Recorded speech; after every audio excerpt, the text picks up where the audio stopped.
La peau est le plus grand organe du corps. Elle a de nombreuses fonctions importantes, notamment la protection du corps contre les infections et la régulation de la température et des fluides du corps. La peau se compose principalement de 3 couches. L'épiderme est la couche externe de la peau et contient des cellules basales et squameuses. Il contient aussi les mélanocytes, c'est-à-dire des cellules qui sécrètent un pigment dont la synthèse permet à la peau de bronzer et protège également les couches les plus profondes de la peau contre les effets d'une exposition aux rayons UV solaires. Le derme, situé sous l'épiderme, contient des vaisseaux sanguins, du tissu conjonctif, des follicules pileux et des glandes sudoripares. La couche sous-cutanée, à savoir la couche la plus profonde de la peau, contient des adipocytes et du collagène.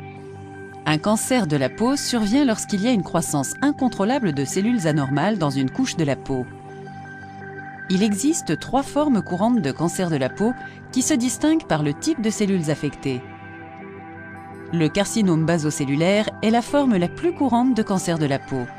Ce type de cancer de la peau ne se propage généralement pas, mais nécessite un traitement.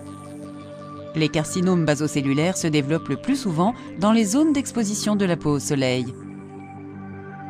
Les carcinomes spinocellulaires se développent dans la couche médiane de l'épiderme. Ce type de cancer est invasif et peut constituer une menace vitale s'il n'est pas traité de manière appropriée. Les anomalies de croissance des mélanocytes, dénommés mélanomes malins, sont la forme la plus agressive du cancer de la peau. Les mélanomes peuvent se propager rapidement à d'autres parties du corps et à d'autres organes. Ce type de cancer de la peau peut être fatal s'il n'est pas détecté et traité de manière précoce. Les personnes à la peau claire ont un facteur de risque accru de développer cette forme de cancer. Les expositions solaires prolongées ainsi que les antécédents de coups de soleil augmentent le risque d'avoir un cancer de la peau.